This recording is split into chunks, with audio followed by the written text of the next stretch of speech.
Grand merci. Gilles, c'est à toi. Merci Antoine. Bonjour à tous. Déjà, ça me fait très plaisir de voir 14 monde. C'est un peu impressionnant, mais ça me fait vraiment fort plaisir de partager ça avec vous. Donc ça, c'est le titre officiel de ma thèse, mais pour vous la présenter, je vais utiliser une version peut-être un petit peu simplifiée, ou un petit peu plus directe, plus facile à expliquer, en tout cas, du contenu de ma thèse. Donc, on peut la traduire par comment générer des mouvements complexes en utilisant des solutions d'actionnement souple pour des futures applications médicales en endoscopie. Je vais commencer par rentrer un petit peu en détail dans les différents termes de cette phrase, en commençant par le contexte médical. Et donc, le thème de ma thèse se base sur de l'endoscopie, où on utilise des outils flexibles pour aller dans les voies naturelles, faire des procédures, des opérations. Et donc, si on veut atteindre des endroits un petit peu reculés du corps humain, reculés des voies naturelles, on va avoir besoin d'outils qui sont très fins, qui sont souples et qui sont capables de faire des déformations complexes pour aller faire des procédures avancées ou pour atteindre ces endroits reculés. Donc, comme j'ai dit, on va avoir besoin de générer des mouvements complexes dans ce contexte. Donc, qu'est-ce que j'appelle un mouvement complexe? C'est une déformation qui peut être décomposée en une somme de sous-mouvements élémentaires. Donc, la trompe d'éléphant ici, c'est un bon exemple. Mais qu'est-ce que j'appelle les mouvements élémentaires? Si vous prenez un petit tube, vous pouvez imaginer que vous pouvez le plier, l'étendre, le compresser. Et si vous combinez tout ça, on va avoir des mouvements qui dépassent ça. Et c'est ça que j'appelle ici les mouvements complexes. Et pour générer ces mouvements complexes, je vais utiliser des actionneurs souples. Donc, ici, il y a plusieurs concepts. Il y a le concept d'actionneur. Un actionneur, qu'est-ce que c'est? C'est une structure qu'on va stimuler. Et quand on va la stimuler, elle va générer une force et un déplacement. Et donc ici, il y a l'exemple, par exemple, du petit robot souple qui marche sur la gauche. On voit bien que quand on vient gonfler certaines parties de manière dirigée, on arrive à faire déplacer le robot. Moi, j'ai utilisé des actionneurs souples. Souple, ça veut dire de rigidité similaire au tissu biologique. Et donc, la promesse de cet actionnement souple pour l'endoscopie, c'est de dire qu'on va pouvoir utiliser des solutions relativement simples pour générer des mouvements complexes qui vont augmenter peut-être la dextérité du médecin. Tout ça sans aucun danger grâce à l'utilisation de matériaux entièrement souples.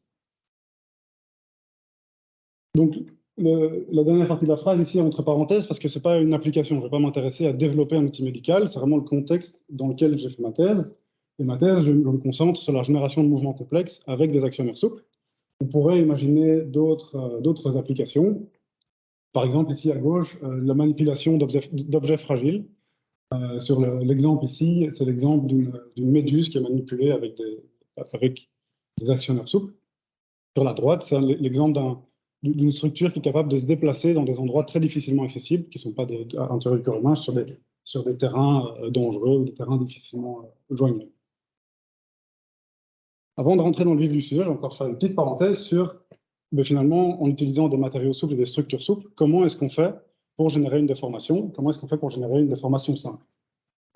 Donc, si vous imaginez que vous prenez un ballon, un peu comme un ballon de baudruche, c'est ce qui est représenté ici, et que vous mettez de la pression dedans, ce ballon, il va s'étendre dans toutes les directions.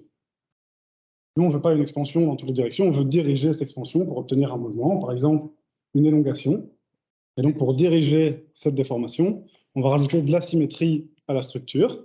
Et cette asymétrie, on peut la rajouter en rajoutant, par exemple, dans ce que j'ai fait ici, des petites bandelettes de papier. Donc, simplement, on vient enrouler des petites bandelettes de papier autour du ballon.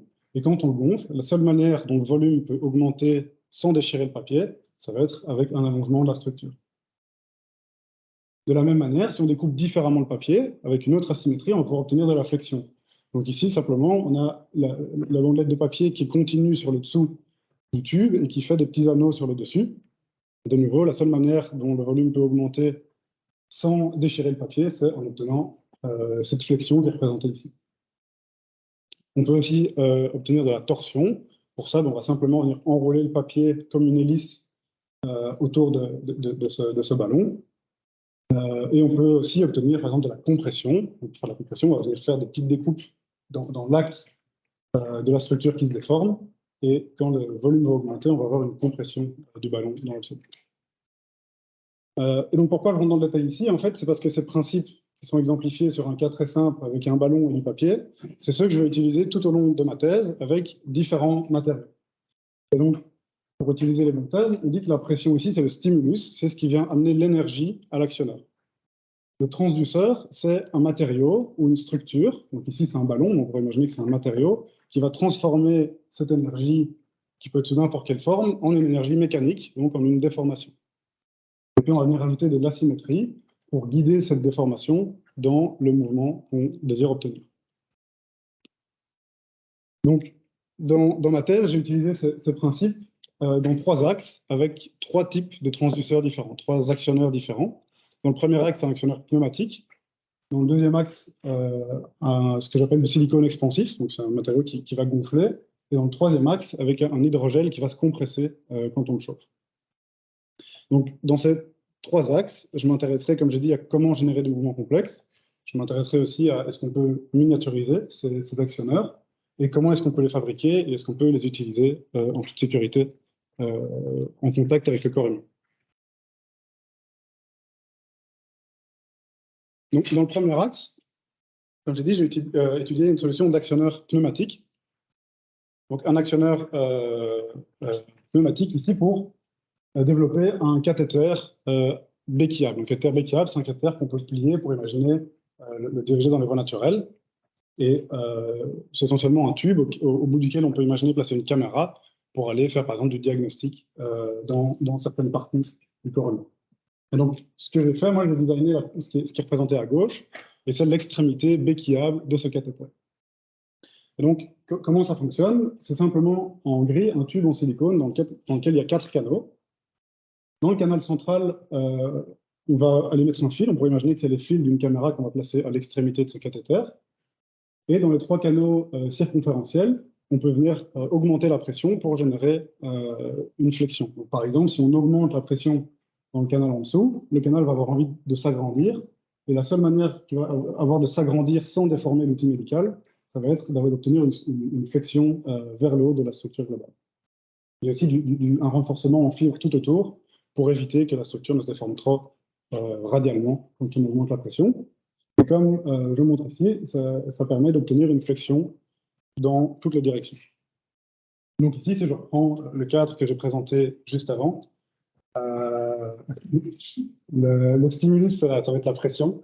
Le transduceur, ça va être ces canaux qu'on peut mettre sous pression. La symétrie, elle va venir justement de cet outil médical qu'on place au centre et de la géométrie de la structure. Et ça va nous permettre d'obtenir de la flexion. Donc, il a fallu fabriquer ça. Et donc, comment est-ce qu'on peut fabriquer ce tube en silicone? Moi, j'ai développé une technique de moulage. Et donc, simplement, j'ai été imprimer des moules en 3D. Ce moule, il ressemble à ça de manière fermée. Ça va être le négatif de la structure grise, dans lequel on peut venir injecter du silicone qui va durcir. Donc, on peut aussi représenter une vue éclatée de ce moule qui est fait en plusieurs pièces, dans lequel on voit qu'il y a différents inserts qui sont en fait les négatifs des petits canaux. Donc, cette technique de moulage, elle était assez pratique parce qu'elle m'a permis d'utiliser des silicones de différentes rigidités pour aller étudier justement l'influence de cette rigidité sur les propriétés mécaniques de l'actionneur que j'ai développé. Et donc, j'ai utilisé 5 silicones différents qui sont représentés par ces lettres E30, E50, D10. Et à gauche, il y a une idée de la rigidité à laquelle ça correspond. On voit qu'on reste plutôt dans du matériau souple et déformable. Donc, ça a permis de caractériser, enfin, le fait d'avoir plusieurs actionneurs, ça a permis de caractériser pour différents matériaux quelles étaient les flexions obtenues. Donc, ça, c'est un graphe que j'ai obtenu. Par exemple, quand on augmente la pression dans un canal, on voit que la courbure augmente. La courbure, ça représente la flexion. Pour vous donner une idée de quoi ça correspond en pratique. Avec la courbe rouge, avec la plus grande courbure obtenue, correspond à une flexion de plus ou moins 180 degrés pour un actionneur de 50 mm de long. Donc ici, ce qu'on voit avec ce graphe, c'est que plus le matériau est souple, au plus la flexion obtenue va être grande pour des faibles pressions. Au plus l'actionneur va se plier facilement. Alors, on pourrait se dire que c'est bien qu'on arrive à faire des grandes déformations, mais il ne faut pas oublier qu'on a aussi le problème de si le matériau est trop souple, on va avoir du mal à appliquer des forces. Et si on veut imaginer le pousser dans les voies naturelles, on va avoir des problèmes.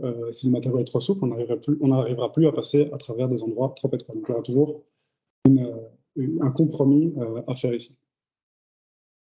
Donc, pour montrer que ça pouvait aussi être utilisé, juste pas à l'extrémité, l'actionneur en tant que tel, mais au bout d'un cathéter actionnable, j'ai été assemblé cette partie que j'ai développée au bout d'un tube qui fait 80 cm de long et qui a la même géométrie que ce que je vous ai montré avant. Et donc ici, en dehors de l'image sur la vidéo, il y a une source de pression qui me permet de contrôler où est-ce que je vais augmenter la pression et dans quelle direction est-ce que mon cathéter va se plier. Et je aussi vais passer une fibre optique au centre de l'outil. Une fibre optique, c'est simplement une structure en verre qui porte la lumière, et donc une source de lumière à l'autre extrémité. Et ici, on voit qu'on arrive à finalement se diriger dans ce modèle de bronche assez simple qui est ici, et à aller illuminer certaines parties bien spécifiques en se pliant dans toutes les directions. Donc, en conclusion, dans ce premier axe, j'ai étudié l'actionnement pneumatique pour un cathéter actionnable, donc un peu plus proche de l'application. La structure que j'ai faite est finalement très simple et souple, et elle permet d'obtenir des grandes déformations en se pliant dans toutes les directions. Maintenant, il y a des limites qui restent. En particulier, c'est difficile de miniaturiser ça beaucoup plus. Ici, on a l'échelle de 6 mm de diamètre. C'est difficile, on ne pourrait pas imaginer passer sous l'échelle du millimètre. En tout cas, ce serait beaucoup plus compliqué. En particulier parce qu'il faut toujours amener l'air sous pression à l'endroit où on veut obtenir la flexion. Et donc, on aura toujours besoin de ces fils, finalement, de ces canaux de pression qui vont limiter la miniaturisation. De la même manière, je vous ai parlé de mouvements complexes au début. Ici, j'ai juste fait des flexions. C'est assez compliqué avec cette méthode, avec ce genre de design, de faire des mouvements beaucoup plus complexes. Et donc, c'est ça qui m'amène aux deux axes suivants, où j'ai utilisé d'autres types de matériaux et surtout, j'ai proposé ce que j'appelle une approche par voxel. Donc, un voxel, qu'est-ce que c'est? Ce que j'appelle un voxel, c'est simplement un petit cube, un petit volume, qui va être capable de se déformer selon une déformation simple par voxel. Donc, par exemple, on peut avoir un voxel qui va se plier tout au-dessus, ou un voxel qui va faire une torsion, un voxel qui va se comprimer ou s'allonger, ou un voxel qui va faire du cisaillement dont la face supérieure va se translater par rapport à la face inférieure. Et pour obtenir ces différents voxels, ça va être le même principe que je vous ai présenté au début, c'est-à-dire on va prendre un matériau qui va se gonfler ou se compresser de manière isotrope quand il est soumis à un stimulus, et on va venir le renforcer de manière adéquate pour vraiment guider cette déformation. Et l'idée de cette approche par voxel, c'est qu'une fois qu'on a ces blocs de base individuels, on peut venir les réassembler pour générer des structures qui se déforment de manière continue et qui font des mouvements qui dépassent ces mouvements simples. Donc, pour implémenter ces voxels, le premier matériau que j'ai utilisé, le premier transduceur que j'ai utilisé, c'est ce que j'appelle ici du silicone expansif. Donc, c'est simplement un bloc de silicone, une matrice de silicone, dans lequel, lors de la fabrication, on fait en sorte d'ajouter des microbules. Et dans ces microbules, on va y mettre un fluide, par exemple de l'éthanol. Et l'idée, c'est que quand on va chauffer ce matériau au-dessus de la température d'ébullition de l'éthanol va passer de la phase liquide à la phase gazeuse, il va prendre en volume et on va avoir une expansion globale du matériau. C'est assez pratique parce que ce matériau est facile à utiliser, facile à implémenter. Et donc, on l'a utilisé pour fabriquer ces voxels de manière très simple avec des petits développements de papier qu'on est venu enrouler autour de ces cubes en faisant des petites coupes de manière adéquate pour avoir le mouvement qu'on désire. Et donc, comme ça, on peut obtenir des voxels en flexion. Donc, pour ça, on doit juste faire des coupes sur 3 côtés, sauf une face. On doit laisser pleine. On peut faire des voxels en torsion. Donc, on va faire des coupes diagonales tout autour du voxel. On peut obtenir le shear, c'est ce cisaillement, c'est cette translation de la face supérieure en faisant des découpes en diagonale sur 2 faces et des découpes horizontales sur 2 autres faces. Et on peut obtenir de la compression, comme je vous ai montré, avec des découpes verticales et de l'élongation avec des découpes horizontales tout autour du papier. Donc ça a été aussi mesuré, caractérisé, pour voir quelle grandeur de déformation est-ce qu'on peut obtenir. Si on fait le lien avec le cadre que j'ai présenté au début, le stimulus, dans ce cas-ci, c'est la chaleur. On vient chauffer le matériau. Le transduceur, c'est ce silicone expansif. La symétrie que l'on a rajoutée, on vient la rajouter avec ce papier qui est découpé. On appelle ça du kirigami. C'est du papier qui est découpé Et ça nous permet d'obtenir ces mouvements élémentaires qui sont en fait tous les mouvements élémentaires. Donc, si on considère la face inférieure fixe et les mouvements que peut avoir la face supérieure, c'est les seuls degrés de liberté que peut avoir cette face supérieure. Donc, pour montrer que c'est possible, on a aussi été assembler ces voxels ensemble pour montrer que juste en fait, en les collant l'un avec l'autre, on peut obtenir ces déformations en double courbure, ou alors on peut venir assembler des blocs qui vont se plier et qui vont faire du cisaillement pour obtenir cette forme un peu bizarre. Ou on peut aussi aller faire une espèce de pseudo-graveur ou une petite pince à 4 bras en venant assembler les voxels dans toutes les directions. On a fait autre chose avec ce matériau, avec ce silicone expansif. Donc, comme je vous l'ai dit, pour l'actionner, il faut chauffer à la température d'ébullition de l'éthanol qui est de 80 degrés à peu près. Et donc, si on veut utiliser ce matériau en interaction proche avec le corps humain, ça peut potentiellement présenter un danger. Et donc, on a essayé de changer un petit peu cette température d'actionnement. Donc, d'abord, comment est-ce qu'on mesure ça? L'idée, c'est que sur le figure en haut à gauche, il y a des petits blocs de silicone à température ambiante, et quand on les chauffe, ce bloc grandit simplement. Et on peut venir mesurer la déformation relative, c'est ce qui s'appelle le strain d'actionnement. Et on peut donc représenter cette élongation relative en fonction de la température à laquelle on chauffe le matériau. Donc, c'est ce qui a été fait sur le graphe de droite avec plusieurs fluides différents. Et donc, ce qu'on voit, c'est que si on a l'éthanol qui est en orange sur la droite, qui était notre fluide de référence, en utilisant par exemple le fluide qu'on va appeler Novec sur la gauche, on arrive à diminuer la température d'actionnement autour de 35 degrés. Donc, ça rend l'actionnement sûr à être utilisé en contact avec le corps humain, tout en obtenant des déformations relatives encore plus grandes qu'avec l'éthanol. En conclusion, pour cet axe-ci, donc on a pu montrer finalement qu'on pouvait implémenter cette approche par voxel, de manière ici très simple avec ce silicone expansif, qu'on peut obtenir ces mouvements de base, qu'on peut les réassembler pour faire des mouvements un petit peu plus complexes. Et on a aussi montré qu'on pouvait changer les propriétés mécaniques, donc la température d'actionnement entre autres, de ce silicone expansif. Il y a aussi des limitations qui restent. En particulier, je ne suis pas rentré dans les détails ici, mais le temps d'actionnement, donc quand on chauffe le matériau, le temps qui gonfle, ça prend parfois plusieurs minutes, parce qu'il faut le temps que toute la structure se chauffe et qu'on ait ce changement de phase de fluide. La fabrication est à la fois très facile, mais à la fois elle est beaucoup plus limitée si on veut imaginer industrialiser ou même juste fabriquer de manière très répétable ces structures, ça devient vite relativement compliqué. Et la miniaturisation est limitée. Donc ici, j'ai fait des structures qui faisaient plusieurs dizaines de millimètres de côté. Donc, ça va être difficile de vraiment miniaturiser ce matériau. Et donc, c'est ça qui va m'amener au troisième axe, dans lequel j'ai utilisé des hydrogels qui se compressent. Donc, j'ai utilisé un hydrogel qui s'appelle l'hydrogel PENIPAM. Un hydrogel, c'est un polymère qui va contenir beaucoup d'eau, et donc ça va être finalement une espèce de composite gel-eau, d'où le hydrogel.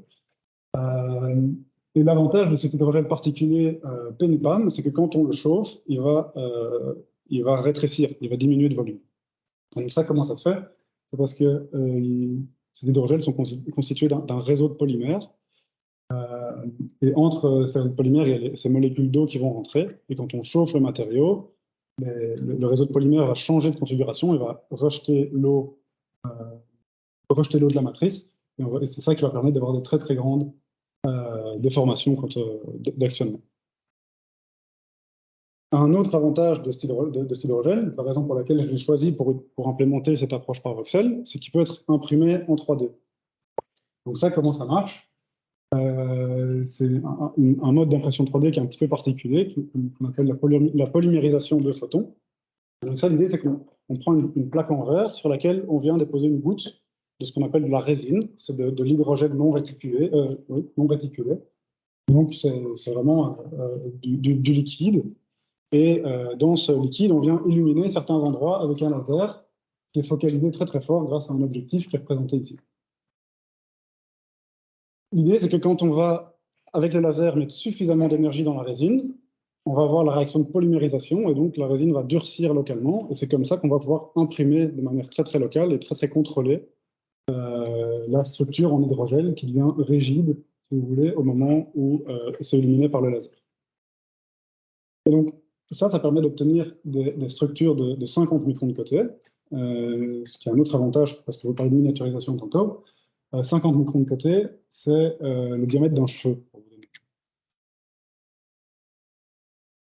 Cette méthode de fabrication, donc, une fois qu'on a simplement, on vient déposer la goutte sur la plaque en verre, comme j'ai dit, et puis l'impression se fait, et puis on récupère la plaque en verre avec la goutte dessus, on enlève la résine qui n'a pas durci, et on vient plonger la plaque en verre et la structure qu'il y a dessus dans un bain d'eau pour que l'hydrogène se gonfle d'eau et qu'il soit prêt à être actionné, qu'il soit prêt à être chauffé. Donc, encore un autre avantage de cette résine, c'est qu'on peut contrôler les propriétés mécaniques en changeant l'énergie qui lui est donnée par le laser.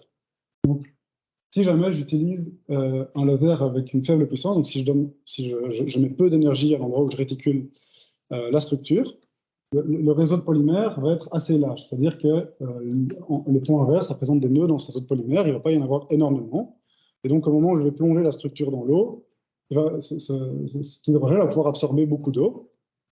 Et surtout, au moment où je vais chauffer le matériau, quand cet hydrogène va changer de conformation, il va pouvoir rejeter beaucoup d'eau et on va observer des très très grands changements de volume.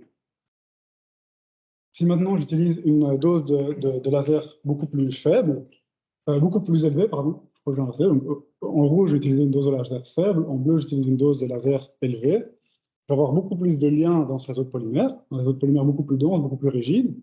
Et donc quand je vais le plonger dans l'eau, il y a quand même des molécules qui vont rentrer dans le matériau, mais quand je vais vouloir le chauffer, la contraction va être beaucoup plus faible parce que ce réseau est plus dense, plus rigide.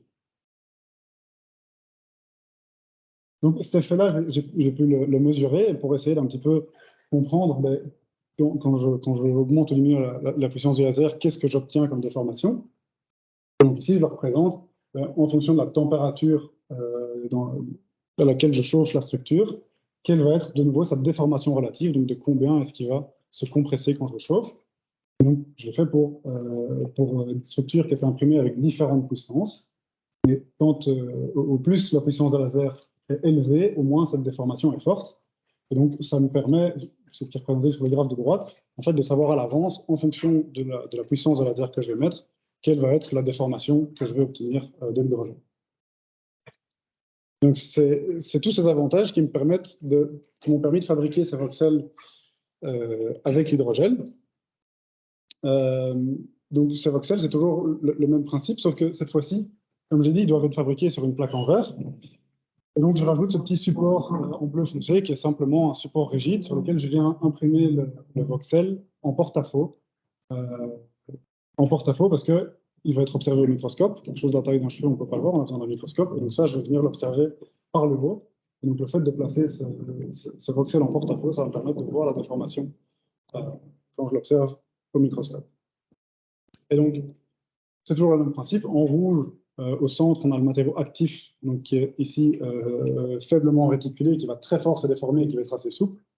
En bleu, j'ai le matériau qui va beaucoup moins se déformer, qui va être plus rigide et qui vient faire le renfort et guider la déformation. Donc, comme ça, j'ai pu imprimer des voxels en flexion. Et donc, ici, on voit l'image au microscope qu'on obtient par le haut. Et donc, ce qu'on voit, c'est que quand on chauffe, donc tout ça, c'est observé dans l'eau. Et quand on chauffe l'eau dans laquelle est mise la structure, la face supérieure du voxel s'incline par rapport à la référence qui est la petite ligne noire. De la même manière, on peut obtenir des voxels en compression, simplement en venant faire des petits renforts de tous les côtés. Et ici, de nouveau, de la même manière, quand on chauffe, la face supérieure s'abaisse par rapport à la référence. Le troisième type de voxel que j'ai pu imprimer ici, c'est des voxels en torsion. Ceux-ci ne sont pas imprimés en porte-à-faux parce que je veux voir cette déformation. Et j'ajoute cette petite barre qui est imprimée sur le sommet de la structure. Cette petite barre, elle me permet simplement d'avoir un repère dont je peux mesurer l'angle de flexion. Donc, tout ça, ça a été mesuré aussi. J'ai étudié l'influence des différentes vitesses d'impression, des renforts et de la partie active sur les déformations qui étaient obtenues. Donc, si je reviens toujours à ce même cadre que je vous ai présenté au début, le stimulus ici, c'est de nouveau la chaleur, parce qu'on vient chauffer la structure pour qu'elle se déforme. Le transduceur, c'est cet hydrogène PENIPAM. La symétrie, elle est introduite en venant modifier localement les propriétés du matériau, en polymérisant plus ou moins certaines parties. Et j'arrive à obtenir ces trois mouvements de base, flexion, torsion et compression. Alors ici, c'est pas possible d'obtenir des voxels en élongation parce qu'on a un matériau qui se compresse. Et donc, c'est impossible de partir d'une compression aller obtenir une déformation globale de la structure. Et je n'ai pas aussi obtenu non plus de cisaillement des voxels.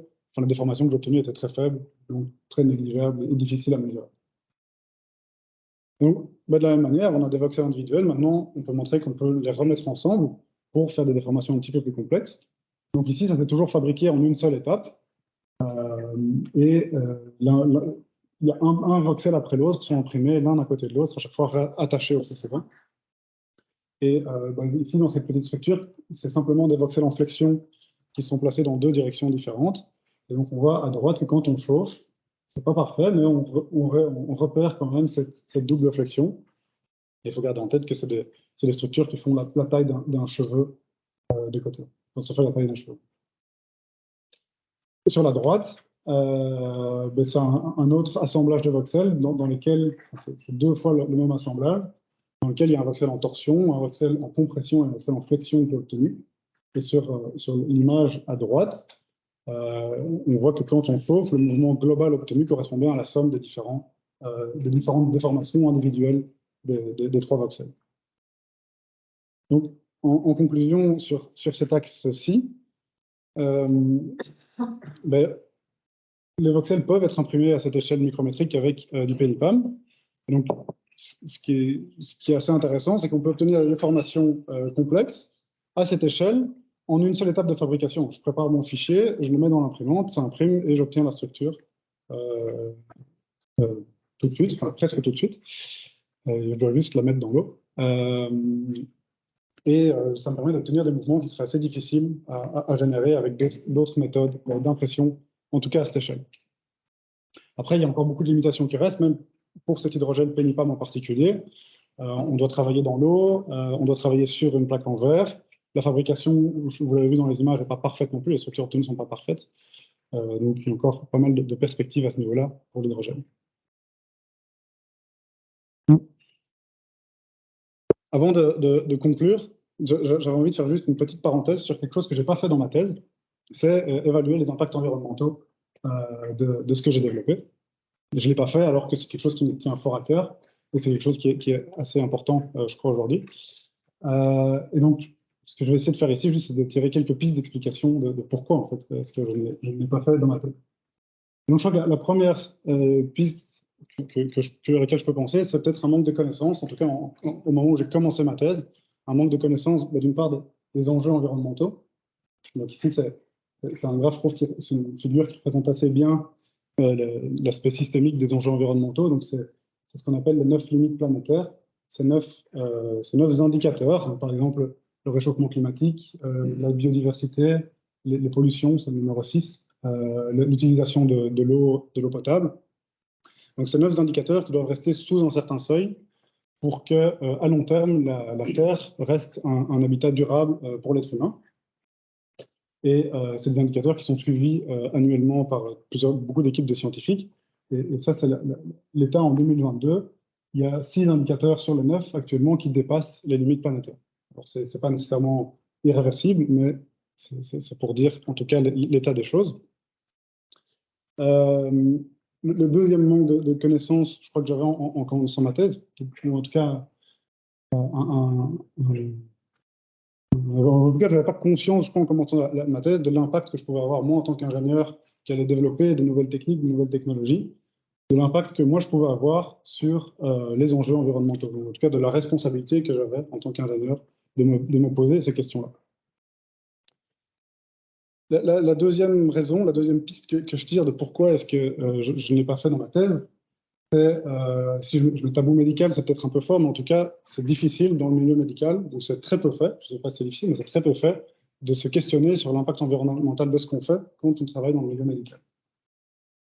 Et ça, en fait, c'est assez dommage parce qu'on se voile la face de toute une partie des effets néfastes indirects. On sait bien que si on fait quelque chose qui a un fort impact environnemental, le changement climatique et les autres indicateurs dont je parlais ont eux-mêmes un impact très fort sur la santé. Et donc, le fait de ne pas les prendre en compte, ça veut dire qu'on masque toute une série d'effets délétères sur la santé elle-même à plus long terme. Et puis aussi, le secteur des soins de santé, si on parle juste en termes d'émissions carbone, est un gros émetteur de gaz à effet de serre. Donc au niveau mondial, ça représente 5% plus ou moins des émissions de gaz à effet de serre. Au niveau belge, c'est un peu plus que ça, évidemment.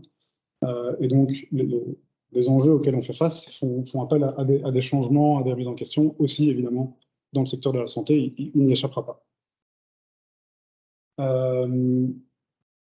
La troisième piste d'explication que je trouve de ce pourquoi, c'est qu'en fait, on a très peu de modèles, très peu d'exemples de projets de recherche qui s'intéressent à l'impact environnemental d'outils médicaux. Et finalement, on a peut-être aussi assez peu d'outils. Donc, quand je dis qu'il y a très peu d'exemples modèles, il y a un chercheur à Louvain-la-Neuve qui a récemment fait une étude, une revue de la littérature de l'impact. Ce qu'il a regardé, c'est comment étaient considérés les impacts environnementaux d'une catégorie précise d'outils médicaux. Et ce qu'il a trouvé, c'est que d'une part, il y avait très peu de travaux scientifiques, de recherches scientifiques qui s'intéressaient à ces questions, et que d'autre part, celles qui le faisaient souvent de manière très partielle, en prenant en compte juste un bilan carbone de la fabrication. Donc, il y a assez peu d'exemples. Il y a aussi peu d'outils d'évaluation. Les outils d'évaluation classiques qu'on utilise pour évaluer l'impact environnemental, c'est l'analyse de cycle de vie. C'est des outils qui marchent assez bien qui marchent très bien sur des développements de produits, par exemple. Mais quand, comme moi, on ne s'intéresse pas au développement d'un produit, mais au développement d'actionnaires, par exemple, au développement finalement d'une technologie, ben, ces outils d'analyse de cycle de vie vont être très limités, l'utilisation qu'on va pouvoir en faire est très limitée, et on manque parfois un petit peu de références, de pistes sur les questions à se poser. En tout cas, c'est comme ça que je l'ai ressenti. Et donc, heureusement, je ne suis pas du tout le seul à me poser ces questions, il y a plein de gens qui se les posent, il y a plein de chouettes pistes qui sont proposées. Et les deux propositions que je mets ici, la première, c'est que il faut se responsabiliser et se poser les questions de l'impact environnemental en tant qu'ingénieur et quand on développe, moi je peux parler surtout pour des outils médicaux, mais de manière générale quand on développe des nouvelles technologies. Et quand il faut se poser la question des impacts directs qui vont être dus au cycle de vie des matériaux qu'on va utiliser, à la fin de vie de l'outil qu'on va développer, à l'utilisation de l'énergie pendant l'utilisation de l'outil, etc. Mais je pense aussi que c'est de notre responsabilité de se poser des questions un peu plus générales d'éthique, de à quels besoins on répond, comment va être utilisé l'outil qu'on développe, la technologie qu'on développe, quel changement de pratique, quel usage ça génère, etc. Donc je pense aussi qu'il faut penser beaucoup plus large et en dehors de notre vue parfois très centrée technique. Et puis l'autre piste, évidemment, c'est que c'est très important de continuer à éduquer. Et de nouveau, je peux parler pour les jeunes ingénieurs. Je continue à éduquer aux enjeux environnementaux. Donc si je reviens à ma thèse, si je reviens à ma technique, je vous avais parlé de plusieurs choses que j'allais faire en début de présentation. Donc je voulais m'intéresser à la génération de mouvements complexes, la miniaturisation, la sécurité de la solution et la fabrication. Et donc, dans le premier axe, j'ai développé cet actionneur pneumatique qui n'était pas qui était à l'échelle du millimètre et qui pouvait se plier dans toutes les directions. Et surtout, j'ai montré qu'on pouvait l'utiliser pour se déplacer dans un fantôme de bronche. Et j'ai développé un peu des méthodes de fabrication qui permettaient de l'implémenter avec plusieurs matériaux et d'étudier l'influence du matériau.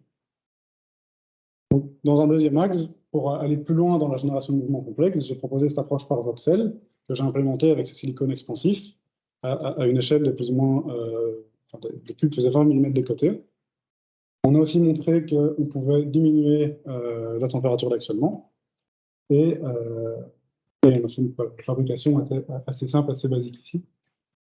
Et puis dans le troisième axe, on a montré qu'on pouvait utiliser cette approche par voxel pour fabriquer des structures complexes à l'échelle de quelques centaines de micromètres, tout ça en une étape de fabrication. Au niveau des perspectives un petit peu plus larges, ben, comme je l'ai dit, cette approche par voxel, dans ma thèse, j'ai démontré qu'elle pouvait être pertinente pour générer des mouvements complexes, parce qu'elle peut être utilisée avec plusieurs... Elle est finalement très générale, très transversale, elle peut être utilisée avec plusieurs transduceurs, elle peut être utilisée à plusieurs échelles. Maintenant, il faut garder en tête que moi, j'ai juste démontré la preuve de concept qu'on pouvait faire des déformations complexes, mais ça ne veut en rien dire qu'on sait, avec ce que j'ai fait, faire de tâches complexes. Quand je dis tâches, je pense à, par exemple, aller effectivement dans les voies naturelles ou manipuler des objets fragiles. Pour ça, il faut pouvoir appliquer des forces. C'est quelque chose que j'ai pas considéré ici dans mon travail. Et il faudrait aussi, idéalement, quand on reprend cette approche par voxel, pouvoir aller se dire, ben, je vais actionner un seul voxel pour avoir une flexion à tel endroit, pour vraiment ouvrir la possibilité, l'éventail des possibles dans les mouvements qui peuvent être obtenus.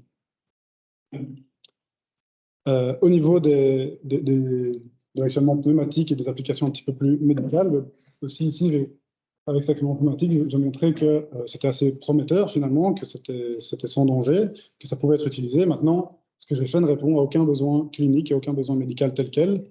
C'est trop souple ou trop rigide en fonction de l'application qu'on vise. Ça va être trop petit ou trop large en fonction du mode d'utilisation. Voilà. Donc il faut plutôt penser ça comme une espèce de boîte à outils, une méthode d'actionnement qui pourrait être utilisée dans des futurs projets, des futures applications médicales, évidemment, comme je viens de passer un peu de temps là-dessus, en questionnant bien quel est le besoin derrière et quel est l'impact environnemental derrière. Voilà, merci beaucoup pour votre attention et j'espère que vous avez des questions.